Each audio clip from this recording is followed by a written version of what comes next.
All right, guys, I want you to start clapping right now for your next comedian. She is the DM of a Dungeons & Dragons podcast called Laugh Finder. Make sure you check it out. Give it up, please, for Violet Gray!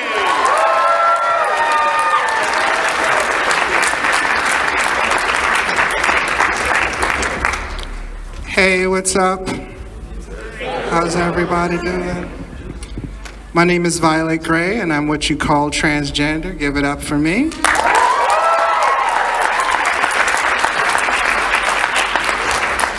Ladies, there are some things that none of you prepared me for. The amount of dick pics I receive has gone up dramatically. Dudes think sending dick pics is so funny, till they start getting them back.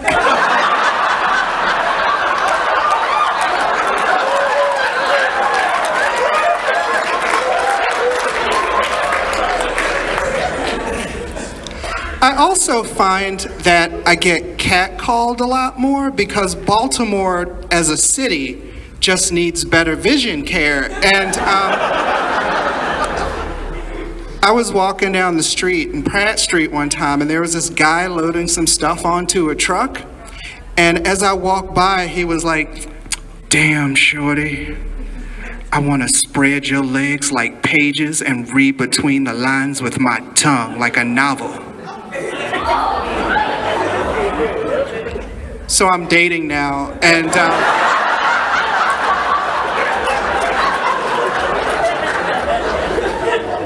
he was like, "I want to spread your legs like pages and read between the lines with my tongue like a novel." I was like, now, I don't know if this is literature you'd be interested in.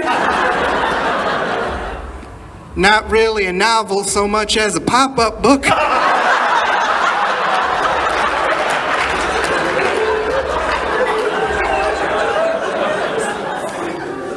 Baltimore dudes are persistent. He was like, "So is that like a no?"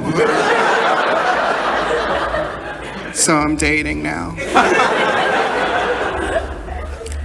Do we have any board or tabletop RPG gamers in here?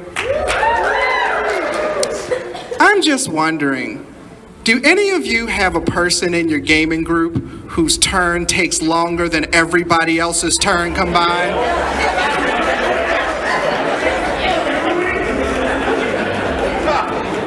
You're like setting up other games while they're... Hey, you want to knock out a quick game of Arkham Horror while Socrates? I'm the GM of an all stand-up comics game of Pathfinder podcast. My players alternate between extremely cautious and overly reckless. This is true. One of our podcast episodes, the entire episode was about whether they should open a box. And then other times they're mind-blowingly reckless. They'll say things like, "Wow, these guys are still after us?" And I'll say, "Yeah, that's generally what happens when you dick slap a hobgoblin warlord."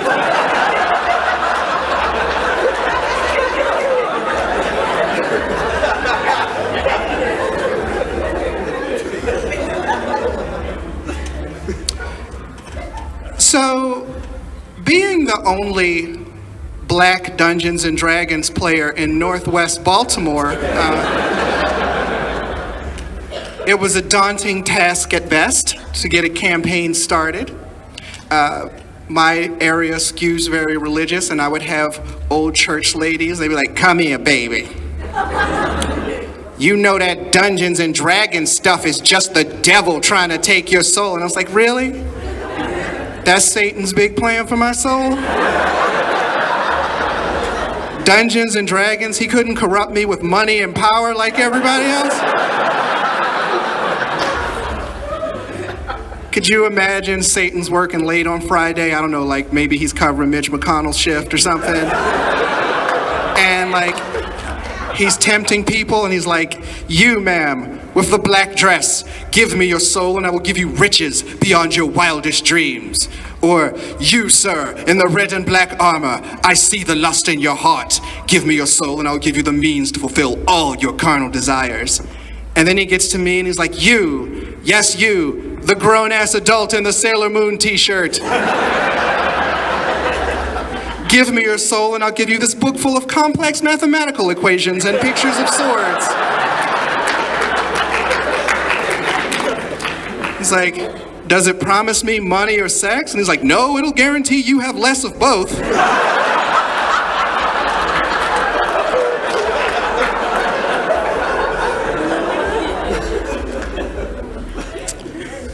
So, I used to work in an auto parts warehouse, and I was like the only nerd there. It was me and like 12 goons. I don't know why 12 goons were working in an auto parts warehouse. I don't know if they were trying to steal a car in installments. But one day, I brought my D&D books to work because that's how you make friends with thugs. And I had my book open because I was planning a campaign, and this dude who kind of looks like one of those guys from Sons of Anarchy, he's like this big burly biker dude with a huge beard, long hair. He comes up and he's like, hey man, what is that? And at first, I thought he was talking about reading,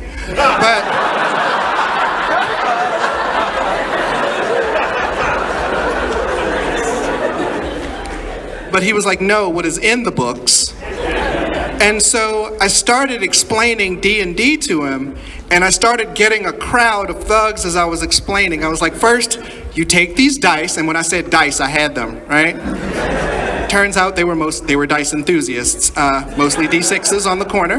But I said, then you build a character, and you go on adventures, and you defeat monsters to gain experience points. And once you gain enough experience points, your character goes up a level, and you get better abilities, but you go on more challenging adventures. And they were like, oh, okay. I'm not making the next part up, by the way. I get back from lunch, they have my monster manual open, talking about which of the monsters they would bust a cap in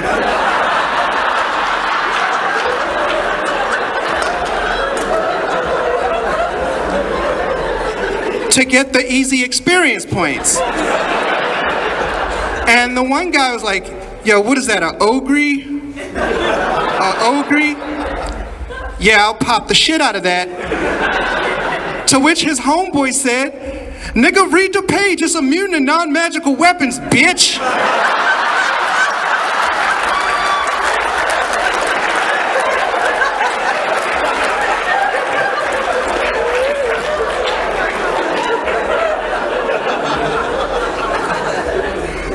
So that guy's our cleric now.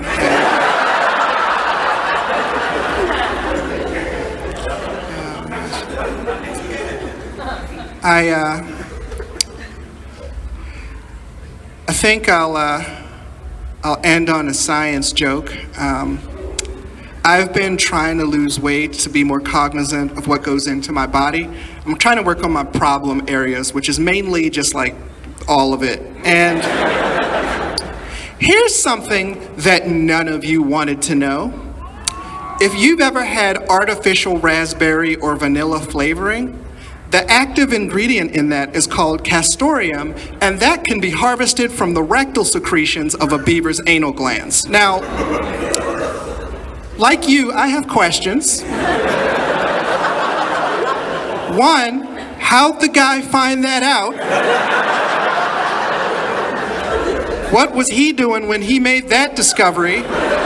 Should he be on a registry somewhere?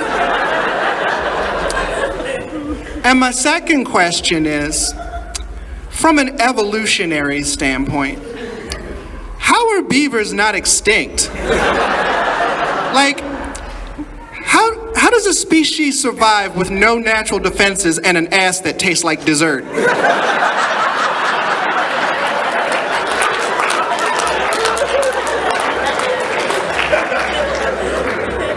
Okay, one more. Do we have any parents in here? Any parents? A couple? Round of applause, how many parents?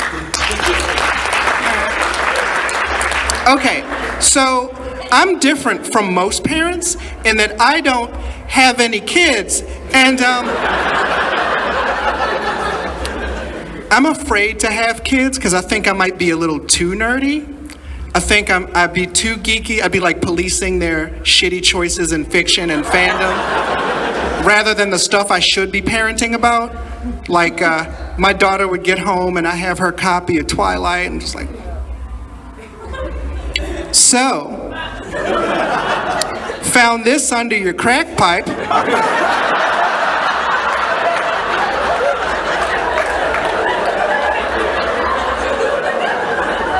Go put away your drugs so we can talk about this awful decision you just made. Anyway, that is my time. Thank you very much.